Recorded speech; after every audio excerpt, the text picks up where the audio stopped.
এটাই ইসলাম। অসুস্থ, আপনি যদি শুধু দোয়া চান সুস্থ হবেন? চিকিৎসা করা সুন্নাহ। যেই রোগ হয়েছে ওই রোগের চিকিৎসা নেওয়া কি সুন্নাহ। আল্লাহর হাবিব অসুস্থ হলে চিকিৎসা নিতেন। হাতে একবার বিচ্ছু কামড় দিল আল্লাহর হাবিবের আঙ্গুলে, তিনি রেগে গেলেন, ব্যথা পেলেন, আর বিচ্ছুরে বললেন, আরে বিচ্ছু, মানুষও চিনোস না, নবীও চিনোস না, কোথায় কামড় দিতে হবে এটাও জানোস না। কিন্তু কামড় যখন দিয়ে ফেলছে বিশ্বনবী ব্যথা পাচ্ছেন।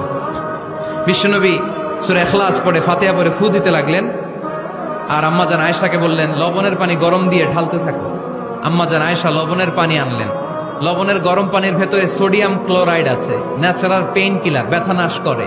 আম্মাজান আয়েশা গড়গড় করে লবণের পানি ঢালতে লাগলেন, আল্লাহর হাবিব কোরআন পরে ফু দিতে লাগলেন। পানি ঢালা শেষ, গড়গড় করে লবণের পানি ঢালা শেষ, বিশ্বনবীর দোয়া পড়া শেষ, এর মধ্যে আঙ্গুলের ব্যথাও শেষ। কারণ দুইটার সমন্বয় হয়েছে, দোয়াও আছে, দাওয়াও